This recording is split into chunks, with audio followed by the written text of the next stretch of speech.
US Iran के मुज़ाकरात कहीं होने का नाम ही नहीं ले रहे हैं। ईरान के मुज़ाकरात अभी होने थे पाकिस्तान में।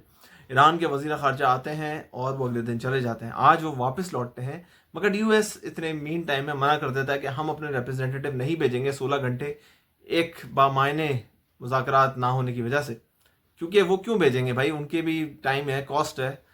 16 घंटे वो भेजें और यहाँ पे वही एटीट्यूड रहे तो फिर फ़ायदा नहीं होगा। तो ईरान को भी सोचने की ज़रूरत है कि किस तरीके से अपनी बात मनवानी है।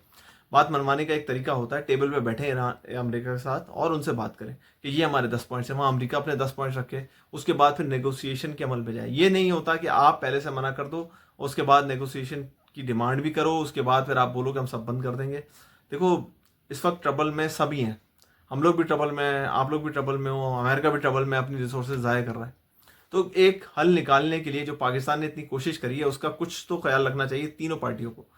इसमें इसराइल, लेबनान तो चलो अपना ही मामला उनका चल रहा है, लेकिन ईरान, यूएस एक टेबल पे बैठे अपने मामलात को हल करें और किसी तरीके से इस जंग को ख़त्म करें। पाकिस्तान में इस वक्त पेट्रोलियम प्राइसेस 380-90 पे पहुंच चुकी है। गरीब आदमी मरने के मतलब मुकाम पे आ चुका है। वैसे ही इन्फ्लेशन से मर रहा था, बिजली का बिल आपका बढ़ता जाएगा, पेट्रोल के प्राइसेस जब बढ़ेंगे तो आपकी जो रोज़मर्रा की चीज़ें हैं जिसमें गोश्त हो गया, दूध, दही, अंडे, दूध, ये सब चीज़ों पे इम्पैक्ट आता है, सब्जी पे इम्पैक्ट आता है, क्योंकि सारा कॉस्ट जो डीजल से कवर हो रहा है, डीजल की कॉस्ट अगर बढ़ती है तो सारी चीज़ों पे इम्पैक्ट करती है। तो ये चीज़ें बड़ी ही मायना खेज है, क्योंकि अभी आपको पता है बकरा ईद पे सर पे खड़ी है, क्योंकि इसकी कॉस्टिंग होगी सारी, पंजाब से सारा माल कराची आएगा या सिंध से भी आता है कराची माल, तो वो ऑब्वियस सी बात है जो उसकी फ्यूल की कॉस्ट है वो उसमें ऐड हो जाती है जानवर की कॉस्ट में। तो जो बकरा आपको लास्ट टाइम 40-50 का मिल रहा था, इस बार वो 60-70 का मिलेगा। तो ये ओवरऑल इम्पैक्ट पाकिस्तान की इकोनॉमी में पड़ रहा है और हमारी इकोनॉमी मजीद से मजीद ख़राब होती जा रही है बनस्बत कि अच्छी की तरफ जाए। तो इसकी बहुत बड़ी वजह रेमिटेंस का भी कमी होना है, क्योंकि दुबई में आपको पता है क्या हालात चल रहे हैं। ऊपर से यहाँ पे ये हालात, पेट्रोलियम और डीजल की प्राइसेस जितनी ऊपर जाएंगी, इन्फ्लेशन उतनी बढ़ेगी, फिर आपको अल्टीमेटली इंटरेस्ट रेट्स भी बढ़ाने पड़ जाएंगे, क्योंकि और कोई ऑप्शन रहता नहीं है। अगर आपने अल्टीमेटली इंटरेस्ट रेट बढ़ाए तो आपको पता है फिर महंगाई भी रुक सकती है, क्योंकि इंटरेस्ट रेट जब बढ़ जाता है तो आपकी बोरिंग कॉस्ट बढ़ जाती है। बहुत सारी चीज़ें हैं इसके अंदर। पाकिस्तान को देखना चाहिए कि अपने हालात को किस तरीके से सुधारें। कोई ऐसी डील क्रैक कर लें यूएस के साथ कि भाई मामला जो भी हो, भाई हम ईरान से कुछ प्रोडक्ट खरीदना शुरू करें, अपनी डीजल और पीएनजी की जो पेट्रोल की प्राइसेस है उसको कुछ लेवल पे लेके आए, कुछ मामला अपने अजरबैजान से तय करें। एलपीजी में मैंने देखा है कि अभी इन्होंने कुछ कॉस्टली डील कर ली है। भाई अपने मुल्क के लिए जो बेस्ट डील हो वो लेके आओ, इस मुल्क के अवाम के लिए जो बेस्ट हो सकता है वो करो, अपने खर्चे कम करो, चीज़ों को थोड़ा बेहतर करो। गवर्नमेंट कोशिश कर रही है, बट और चीज़ों की ज़रूरत है। थोड़े ऑस्टेरिटी मेजर्स जो है ना, इनको अपने प्रोटोकॉल्स में भी लाने पड़ेंगे और अपने फेडरल गवर्नमेंट से कुछ नहीं बनेगा। जो प्रोविंशियल गवर्नमेंट है इनको भी अकाउंटेबल ठहराना पड़ेगा आपको।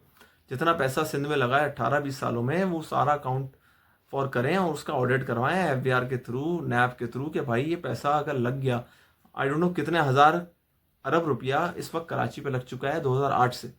आप बाहर जाके देखोगे तो ऐसा लगेगा यहाँ पे तो 50 करोड़ भी नहीं खर्च हुआ है, बट किताबों में 18,000 पता नहीं कितने हज़ार अरब रुपया खर्च हो चुका है कराची पे। तो इसका भी भाई पाकिस्तानी गवर्नमेंट सोचे।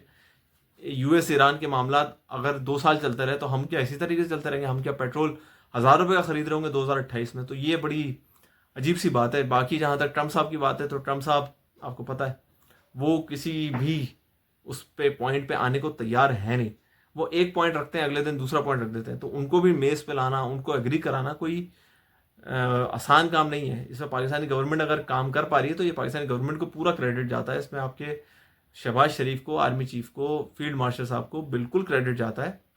और ईरान को भी थोड़ा अब हमें समझाने की ज़रूरत है कि भाई हम लोग इस तरह नहीं कर सकते। इस तरीके से हम लोग इन्फ्लेशन के भी मारे हैं और चीज़ों के भी मारे हुए हैं, हमें कुछ सपोर्ट किया जाए, वरना ईरान भी तबाह होगा, मीशत पे भी और वॉर जोन में भी।